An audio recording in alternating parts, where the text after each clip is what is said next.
Olá, amigos e querida professora Carmen, da disciplina Teorias Linguísticas. Eu, Letícia e Jaqueline apresentaremos as ideias que Emily Benveniste propõe e discute em Problemas de Linguística Geral 2. Primeiro slide fala um pouco a respeito da biografia de Benveniste. Ele nasceu com o nome de Erza Benveniste, na Síria, em 1902. E em 1924, depois que foi naturalizado francês, ele trocou o nome, então se chamando Emily Benveniste. Fala a respeito dele ter sido aluno de Antoine Méliès, que era discípulo de Saussure, em 1918. Em 1937, ele ocupa no Collège de France, sucedendo Antoine Méliès a cadeira de gramática comparada, e morreu em 1976, após ficar 3 anos preso no hospital por causa de um acidente vascular cerebral. Segundo slide, destaca as questões norteadoras do nosso trabalho. Para Benveniste, as línguas devem ser estudadas no exercício da linguagem na produção do discurso. Antes de ser colocada em ação no discurso, ela é somente uma possibilidade de língua.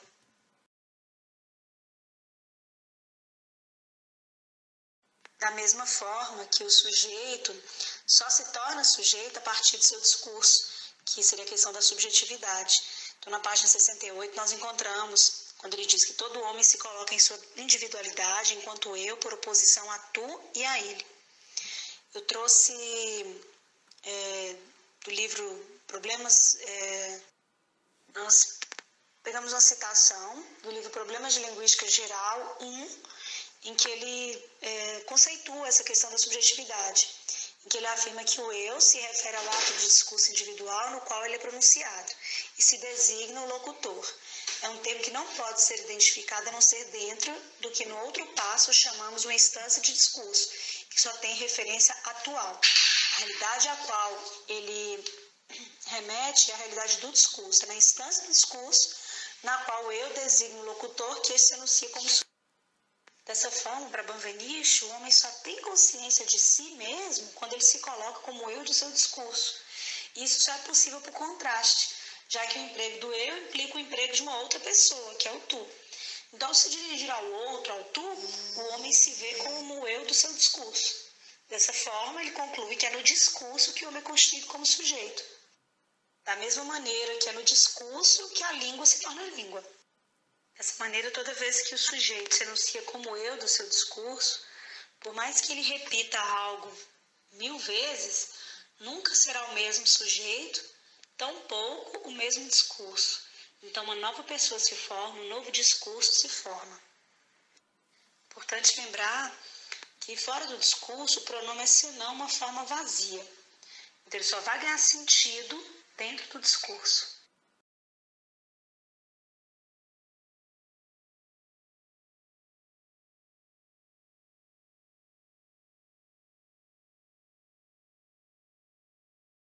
Existe uma diferença entre o tempo físico, tempo crônico e tempo linguístico. O tempo físico é aquele uniforme, finito, linear, segmentável, que tem por correlato no homem uma duração infinitamente variável, vai depender de cada indivíduo.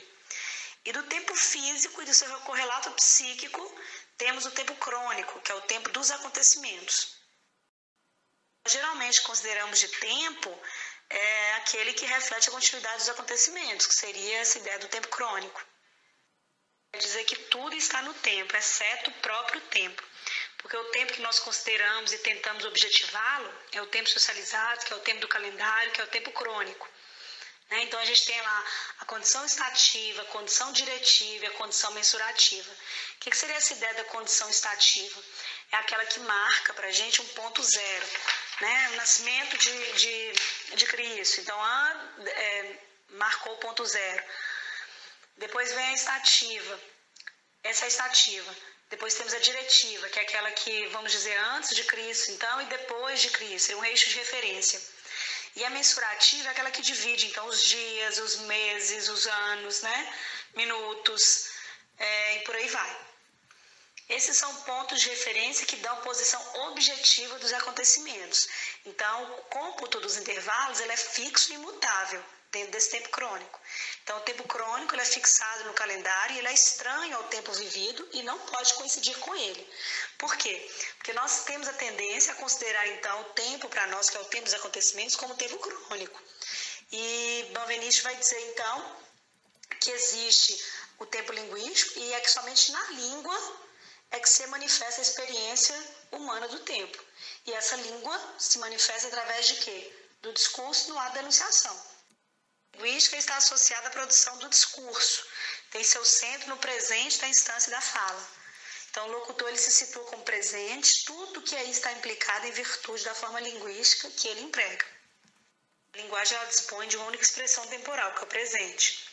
Porque se o tempo linguístico ele se instaura no discurso, da mesma maneira que, no mesmo momento em que o sujeito se coloca como eu do seu discurso, se torna um novo sujeito, propõe um novo discurso, então esse tempo ele só pode ser o presente. Por mais que ele se lembre do passado e fale algo a respeito do futuro, ele só vai ter esse ato de enunciação no momento presente. No entanto, o Benveniste vai questionar que se o ato de fala ele é necessariamente individual, então que essa experiência deveria ser irremediavelmente subjetiva e impossível de ser transmitida. No entanto, algo singular ocorre, que a temporalidade que é minha, quando ela organiza o meu discurso, é aceita sem dificuldade como sua por meu interlocutor. O meu hoje se converte no seu hoje. O que daria para a gente aquela noção de intersubjetividade, que é aquilo que torna possível a comunicação humana. Né? Eu estou como eu do discurso, em contraste ao tu. Mas aquele que é tu vai passar a ser eu, e aquele que era eu vai passar a ser tu. Então, essa questão da intersubjetividade. Dessa maneira, a temporalidade que é minha é aceita por meu interlocutor como dele também. O Benveniste fala da necessidade da junção, né, que deve ser feita entre o tempo linguístico e o tempo crônico ao se tratar do texto escrito. Porque no texto escrito não existe mais o presente linguístico observado no momento da fala e percebido. Né? O hoje não é mais o mesmo para aquele que recebe, para aquele que lê aquela mensagem. Então, ele não pode enviar mais ao leitor algum dia do tempo crônico, pois que não se identifica com nenhuma data. Então, na verdade, você tem que identificá-lo com uma data específica do tempo crônico para que ele possa se inserir naquele tempo em que foi dito aquilo. Porque no momento da fala, da interlocução, do falado, os dois estão ali presentes. Agora, no texto escrito, aquele que escreve está falando de um presente linguístico, de uma instância de fala, de presente. No entanto, aquele que vai ler, não. Então, o único meio de empregar e de tornar inteligível fora desse presente linguístico é de fazer acompanhar de uma correspondência explícita com a divisão do tempo crônico. Finalizar comentando sobre essa questão da intersubjetividade, que ela tem sua própria temporalidade. Podemos dar um exemplo também dessa questão do tempo crônico e do tempo linguístico. Por exemplo, quando falamos hoje, neste momento, o tempo crônico se refere ao tempo mesmo em que você está falando, que seria o tempo linguístico.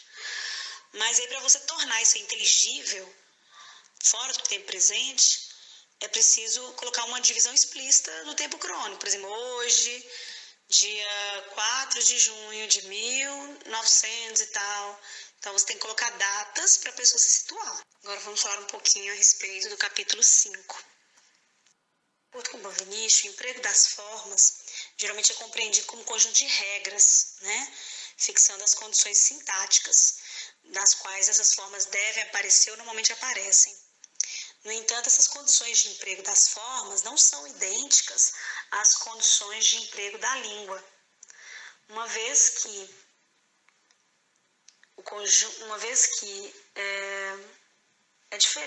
seria diferente da língua em si. Que o emprego dessas formas revela a apropriação individual que cada um faz dessas formas. Então, por isso que para Benveniste existe uma diferença entre o emprego das formas, segundo esse conjunto de regras sintáticas específicas, e esse emprego da língua que é feito através do indivíduo no ato da sua enunciação. Então, essa enunciação seria colocar em funcionamento a língua por um ato individual de estilização. E aí, Benveniste vai apresentar 3 principais aspectos pelos quais o processo enunciativo pode ser estudado. Aí vamos falar de cada um deles separadamente.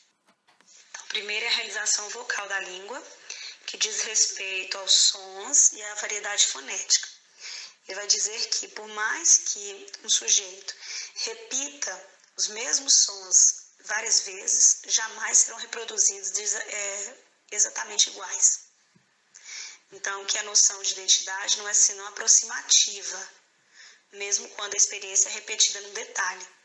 Então, eu falo da diversidade das situações nas quais a enunciação é produzida, porque nunca vai ser a mesma enunciação, sempre vai ser algo novo. Aí o segundo seria a semantização da língua, que ele vai dizer que é ver como o sentido se forma em palavras. O último é o quadro enunciativo, que diz respeito a essa questão do lugar onde se localiza o sujeito e tentar situá-lo. Eu acredito que tem a ver com aquela questão da pessoa, do espaço e do tempo, né? De situar o sujeito no contexto.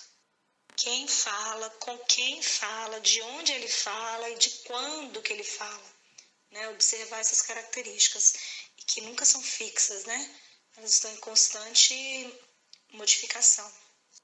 Vem reforçando aquela questão de que antes da enunciação a língua não é senão a possibilidade de língua, e que depois da enunciação, então, a língua é efetuada na instância do discurso, que emana de um locutor e que ocorre no momento, então, presente, né?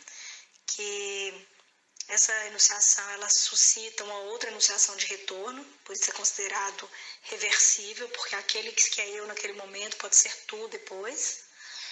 A enunciação, ela se define, então, em relação à língua como processo de apropriação, em que a referência é parte integrante dessa enunciação necessária, né? Toda enunciação pressupõe o outro.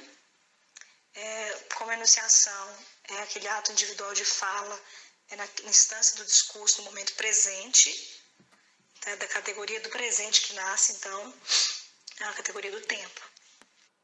Benveniste, então, vai dizer que o enunciador ele se serve da língua para influenciar de algum modo o comportamento, então, do outro, do alocutário, e para isso ele usa do aparelho de funções, que seria a interrogação, que é a enunciação construída a partir para gerar uma resposta, intimação, que é ordens e apelos, e aí quando eu intimo, então, eu acabo convocando o outro, né, para fazer algo ou dizer algo.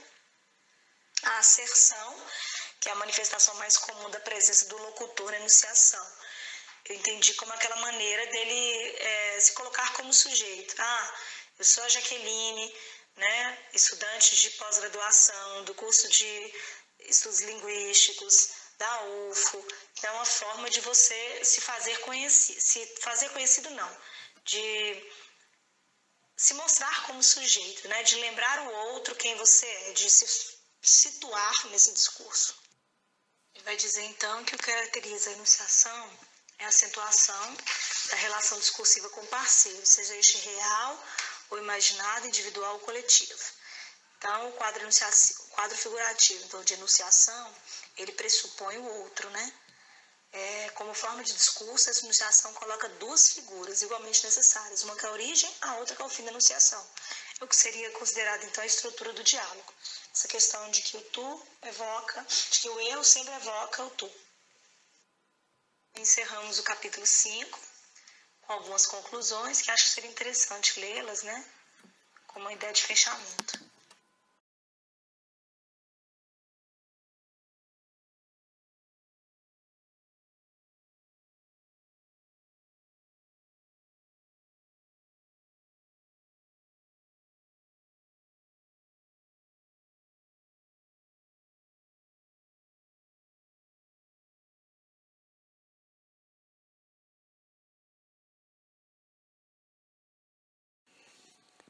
Continuando a apresentação do nosso trabalho, vou abordar agora o capítulo 6, intitulado Estrutura da Língua e Estrutura da Sociedade.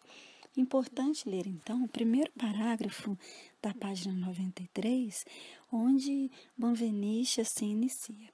Senhoras e senhores, vou tratar de um assunto que leva tanto a expor o óbvio quanto a colocar uma contradição.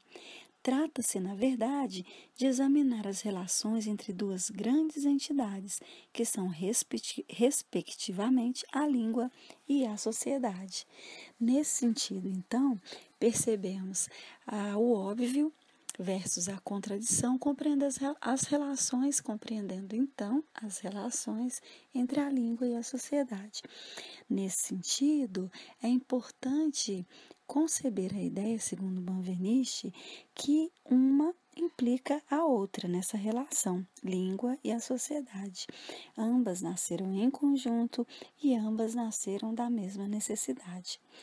Embora com as suas semelhanças, língua e sociedade pressupõem uma relação complexa, onde não existe correspondência nem de natureza, nem de estrutura entre os elementos constitutivos da língua e os da sociedade. Língua e sociedade evoluem separadamente. Nesse sentido, nós vamos pensar que, em frente a modificações bruscas na sociedade, a língua permanece estável, como, por exemplo, o texto cita que ocorreu em 1917, que a estrutura da sociedade russa foi profundamente modificada, enquanto a língua permaneceu estável.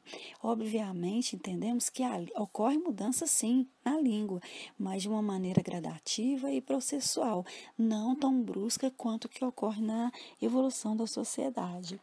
E também é importante colocar que a sociedade e a cultura inerente à sociedade são independentes da língua. O texto também conta-nos a história de que Sapir, Benveniste conta assim: um homem chamado Sapir afirmou que tipos de línguas simples e complexas, de um número infinito de variedade, podem ser constatados em qualquer nível de cultura. Língua e sociedade não são isomórficas, pois sua estrutura não coincide e as suas variações são independentes. Nós entendemos, então, uma dupla natureza paradoxal da língua, imanente ao indivíduo e transcendente à sociedade. Entendemos, então, por meio do texto de Benveniste, que a relação da língua e da sociedade, ela não é estrutural, que a organização dos homens não é compatível à da língua, não é tipológica, pois o tipo da língua não influi absolutamente sobre a natureza específica da sociedade, também não é histórica e nem genética. Não depende do nascimento de uma em contrapartida com o nascimento da outra, pois a língua nasce e se desenvolve. Isso consta na página 97. Mas nós vamos pensar que Benveniste, ele aborda a questão de 2 níveis para entender essa relação da língua com a sociedade. E percebe-se, então, que o problema das relações possíveis entre a língua e da sociedade se coloca em cada um destes 2 níveis, podendo, portanto, admitir 2 respostas diferentes, na página 96. Para tanto, no nível fundamental, que são 2 níveis, onde Benveniste vai entender essas relações da língua e sociedade, no nível fundamental, alguns caracteres são comuns a ambas, como, por exemplo, que língua e sociedade são para os homens realidades inconscientes, uma e outra são sempre herdadas, ambas não podem ser mudadas pela vontade dos homens, a não ser por meio de instituições, ambas são realidades inconscientes. E agora, pensando que em termos estruturais, não há relação direta entre sociedade e língua. Pensando que língua e sociedade em sincronia e em uma relação semiológica. A língua, em primeiro lugar, é o interpretante da sociedade e, em segundo lugar, ela contém a sociedade. É possível isolar a língua. Se vamos pensar no estudo da língua, descrever a língua por ela mesma, é possível isolar a língua por ela mesma. Mas, quando pensamos em descrever a sociedade e a cultura, é impossível conceber essa descrição, esse estudo da língua, esse estudo da sociedade, da cultura, fora das expressões linguísticas. Nesse sentido, entendemos então que a língua inclui a sociedade, mas a língua não é incluída por ela. Então, muito importante voltar nesse ponto, nessa questão, sobre a relação entre língua e sociedade, que a língua inclui a sociedade, mas não é incluída por ela. Vamos pensar então o que atribui à língua a posição de interpretante. A língua interpreta a sociedade e a sociedade torna-se significante na e pela língua. Vamos retomar aqui a página 97, quando Benveniste cita que a língua nasce e se desenvolve no seio da comunidade humana, ela se elabora pelo mesmo processo que a sociedade, que é pelo esforço de produzir meios de subsistência. Nesse sentido, então, para este fim, nós tomaremos a língua e sociedade em sincronia, porque consideramos a língua somente como meio de análise da sociedade. Só é possível analisar a sociedade por meio da língua. Para este fim, então, tomaremos a língua e sociedade em sincronia e numa relação semiológica. Qual é essa relação semiológica? É a relação do interpretante com o interpretado. E nesse sentido, Benveniste ele formula duas proposições conjuntas. Em primeiro lugar, concebendo a língua é o interpretante da sociedade e, em segundo lugar, então, retomando o que falamos anteriormente, a língua contém a sociedade. E essa relação de dependência é justificado, então, por Benveniste na página 98. É impossível descrever a sociedade, descrever a cultura, fora de suas expressões linguísticas. Nesse sentido, reforçamos, então, o que já foi dito anteriormente, que a língua inclui a sociedade, mas não é incluída por essa.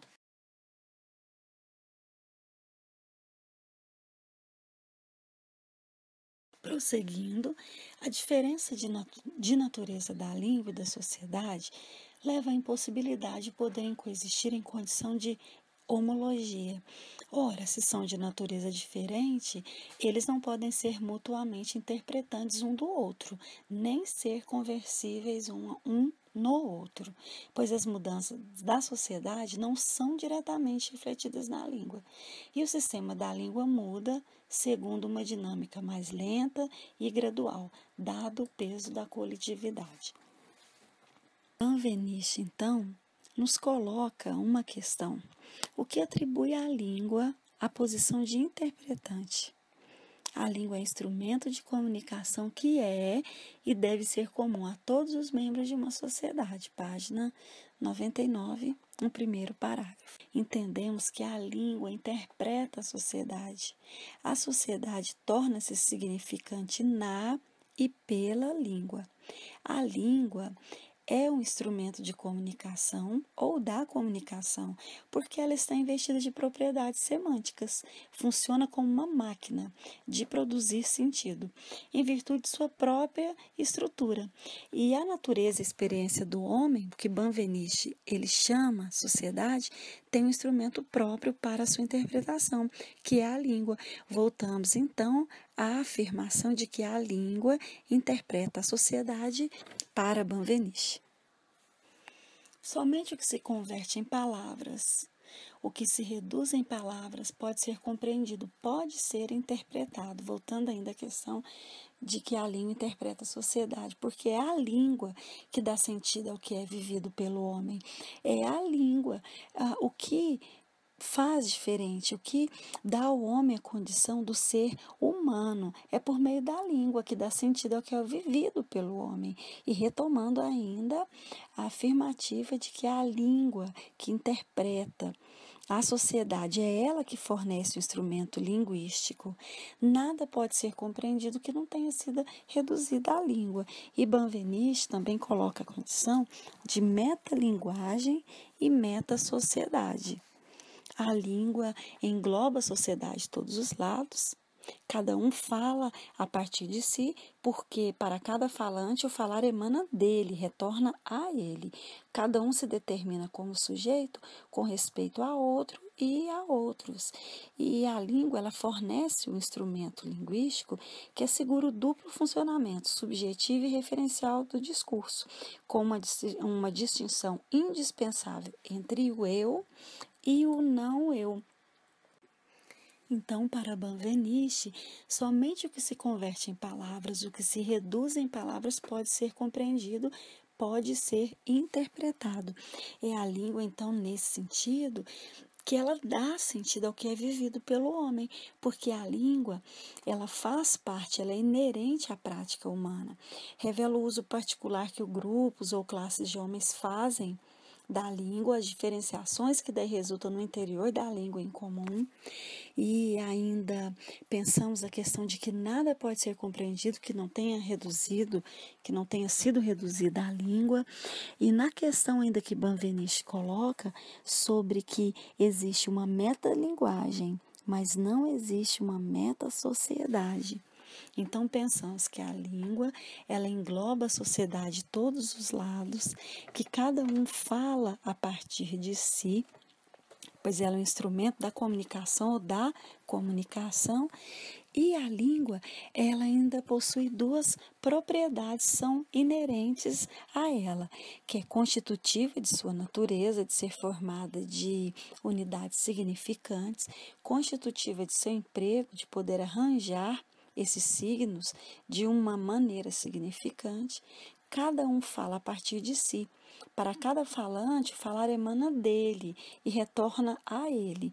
Cada um se determina como sujeito com respeito a outro e a outros, e a língua fornece um instrumento linguístico que assegura o duplo funcionamento subjetivo e referencial do discurso, que é uma distinção indispensável entre o eu e o não eu. Pensando ainda a segunda posição, eu, tu, ele, opondo a pessoa e a não pessoa, voltando à oposição eu e tu, uma estrutura de alocução pessoal exclusivamente interhumana, e a inclusão do falante em seu discurso, consideração pragmática, que coloca a pessoa na sociedade enquanto participante. Participante, uma rede complexa de relações espaço-temporais que determinam as noções de enunciação, reafirmando ainda a condição da língua enquanto prática humana. É na prática social, comum no exercício da língua, nesta relação de comunicação interhumana, que os traços comuns de seu funcionamento deverão ser descobertos, pois o homem é ainda cada vez mais um objeto para ser descoberto, na dupla natureza que a linguagem fundamenta e instaura nele. Eu agradeço pela honra de participar na apresentação desse trabalho com a linda Jaquelinda, o carinho especial dos caros amigos, queridos amigos da turma, e um agradecimento pela brilhante apresentação da professora Carmen, que através da sua perspectiva, da sua visão, dos estudos dela sobre Benveniste, nos convidou a debruçar, nos instigou e nos inspirou a estudar mais sobre Emily Benveniste.